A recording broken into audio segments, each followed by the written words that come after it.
In a lot of cases, we've put the client under the dryer. So if you are checking to see if the hair is dry, you generally go to the thickest part of the hair, which is located in the back. And to see if the client is dry, you gently unroll it and you feel it from mid-shaft to the end to make sure it's dry, right? And in order for it to be dry, it should be a full curl, such as this. But because you guys have had a week to let your mannequins dry, I am sure that they're all dry. Or there's a problem. Right. Or there will be a problem, that's right. And a lot of times when we do updos in the salon, we often will use Velcro rollers. If I want the hair to really stay well, a metallic or this type of roller is the strongest set, because remember we talked about what gives the strongest set, metallic rollers. So the sections are smooth, and you can see already I have a lot of volume from just the rollers in the hair. Combing it through. So now, generally, I've talked to the client about basically what they're looking for in an updo. But today, I'm going to teach you a simple chignon first, right? So that you know how to do this. And the chignon is very popular right now. Meghan Markle basically has put it back on the map at her wedding. She had a simple couple of strands down and then this chignon in the back, right? What's so it's a a very, chignon means a roll, a bun. Dancers, ballet dancers use them. But there's various strategies to get the type that you want. A lot of girls nowadays, they like a chignon, but a more textured chignon. So you can take the hair and you can roll it into a bun, simply smoothing it like this. But nowadays, a lot of the girls want a very sort of big bun with little pieces of hair showing texture throughout it, right? So we're going to try and do fairly simple, but I'm going to put a little bit of a twist so that you guys have a little more creativity. So basically, I could take this hair, if somebody wanted it very, very sleek and very, close to the head, I could brush it in, as I'm doing. And that's the other thing. You want to find out where you want to place the bun. Do you want it up high? Do you want it mid-O-bone? Or do you want it low? Okay? So if you're doing a very simple one, you would gather the hair in such a way like so, making sure that it looks decent in the front. So in this particular case, I haven't back-combed anything. Okay? I could take the hair and simply twist it around, okay, and pin it in and get a nice sort of soft knot, but you've got to make sure that the front goes in nicely as well. Some people's hair, they don't want any height or any volume here, okay? So that's one thing you have to establish right away.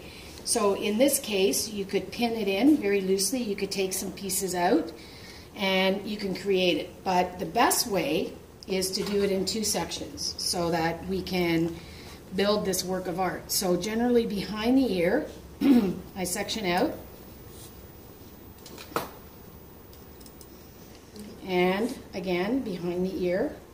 So Miss, any amount of brushing is not going to take the curl out. Well, in some people's hair, if you were to aggressively, yeah, but you got to understand you want the curl. The curl is what's going to give your hair body. So, and I'm going to, if you want to come over here and watch, I'm going to do basic teasing or back combing, which means that you take the comb and you push down on the base. Simple. It's not like this. You'll see hairdressers doing that. That's when you get really good. The idea is that you push down on the base like this. You can see really nothing's happening here except I'm pushing on the base. But if I try to put my comb through it now, it's not going to move. So what I've done is I've created some height, as you can see, and I've created a perfect pin cushion to put my pins in so that they'll hold. All right? So what I'm going to do is I'm going to take some odd sections, and I'm going to do that just a bit, not on the ends, just at the base, lift the hair up. That's like the skeleton of the haircut, the hairstyle. Well, it's the cushioning that you're putting in right now for the base, right? So a lot of times you'll see hairdressers will do this throughout the whole head, and it looks crazy because, you know, you've got this big explosion of hair, but there is a purpose behind it, right? And most of it is generally for the pinning. And in some cases, if I really want to create a specialized look or a turn in the hair, you'll see hairdressers will back comb right up the whole hair shaft, right up to the ends. Then they'll smooth it, and then they'll pin it, right? So there's various techniques to this, right? So understanding over here, I move over here, take the hair, create that cushioning at the base. Same way, lift it up, push the client's head forward. Now, I'm not taking teeny tiny sections, but enough that I'm building a good cushion all the way up or down, whichever way you want to look at it. And now at the very bottom, you can go this way. Same idea. Or I can go this way. As long as you're just doing a bit.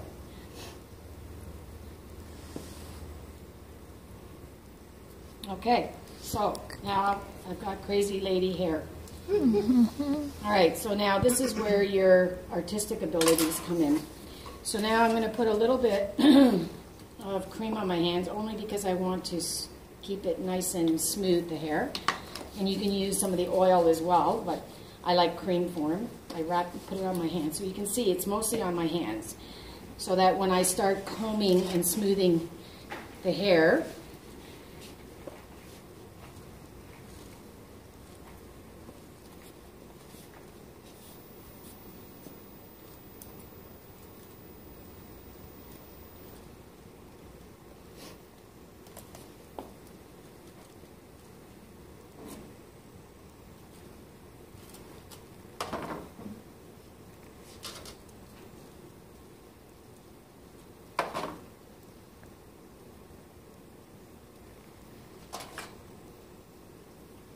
I'm just smoothing it a little bit, but again, my comb is stuck in here because I've got cushioning under there, right? I'm not combing it all out. So taking the hair and then rolling it.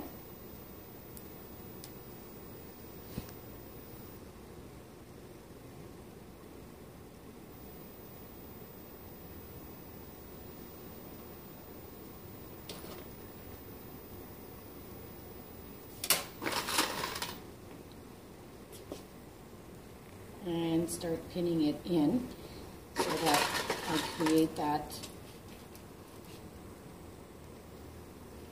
effect in the hair.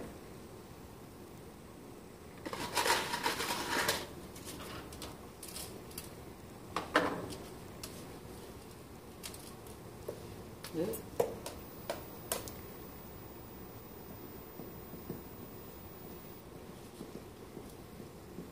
So, see the form I'm starting to take here? I start smoothing it very gently, so you can see the form is starting there. Okay? So now, I know this has to come in a bit more, so what do? I take the hair very gently, start pinning in here. Just gently.